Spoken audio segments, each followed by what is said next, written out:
On fait le tour de l'actualité nationale et qu'est-ce qu'on retrouve ce matin à la une de nos journaux? Eh bien, ce dimanche, le JDD fait sa une sur Boualem Sansal. 1 an déjà, c'est ce que l'on retrouve en couverture, avec la tête de l'écrivain en gros devant un fond noir. Dans les pages de l'hebdomadaire, la famille et les proches de Boualem Sansal prennent la parole.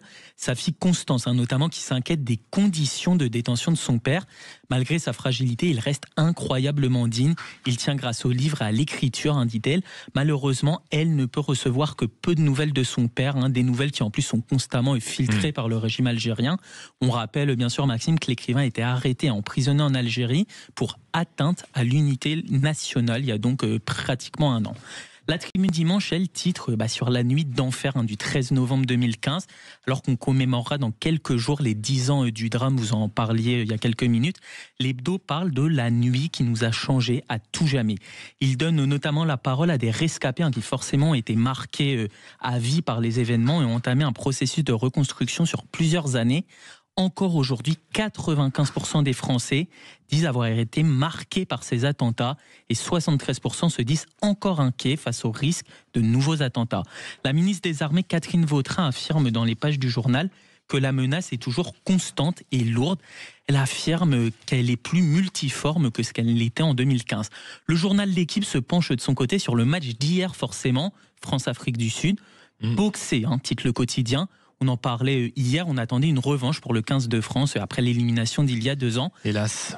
Et oui, malheureusement, les Bleus ont été largement dominés, 32-17, malgré une supériorité numérique sur une large partie de la seconde période. Et puis plusieurs interviews sont retrouvées ce matin dans nos journaux du dimanche. La ministre notamment de l'Agriculture, Annie Genevard, qui s'exprime dans les colonnes du JDD et qui répond notamment à la petite polémique quand même hier provoquée par le président de la République, Emmanuel Macron, qui s'est dit plutôt positif vis-à-vis de l'accord du Mercosur depuis le Brésil. Oui, c'est ça. C'est la polémique du moment. Pour rappeler rapidement les faits, il y a 1 an, le chef de l'État qualifiait l'accord de libre-échange d'inacceptable. Et cette semaine, changement de cap total, puisqu'il s'est montré plutôt favorable au Mercosur. Il n'en fallait pas plus, bien sûr, pour attiser la colère du monde agricole qui dénonce une trahison. Véronique Le Floch, la présidente de la coordination rurale, était à votre micro hier. Elle a dénoncé l'hypocrisie du chef de l'État qui sacrifie l'agriculture. Selon elle, ce matin, Annie Genevard veut rassurer les agriculteurs en promettant qu'Emmanuel Macron ne signera pas un accord qui condamnerait les agriculteurs. Alors pourquoi ce changement de cap de la part du chef de l'État ? Parce que l'accord a changé depuis 1 an, promet la ministre de l'Agriculture, grâce notamment à la mobilisation française. Une clause de sauvegarde agricole a par exemple été ajoutée. Elle promet d'enclencher un frein d'urgence si, par exemple, une filière est menacée par une chute massive des prix liés à un afflux de denrées importées. Et elle explique bien à quel point ça doit être dans l'accord et pas seulement être des dispositions administratives pour que véritablement les pays souverains puissent avoir un moment un poids si l'accord déséquilibre les filières, notamment en ce qui nous concerne, les filières françaises. Et puis une autre interview ce matin que l'on retrouve du côté du Parisien, c'est celle du patron du Parti socialiste, Olivier Faure. Oui, le premier secrétaire du Parti socialiste défend sa stratégie et veut mettre la pression sur la France insoumise.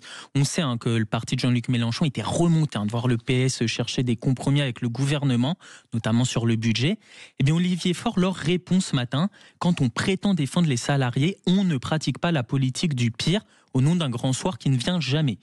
Il juge aussi dans cette interview que de toute manière, LFI considère que tout ce qui n'est pas eux est de droite. Bref, l'ambiance promet d'être encore animée à gauche dans les prochains jours, alors que l'Assemblée nationale se prononcera mercredi sur la suspension de la réforme des retraites.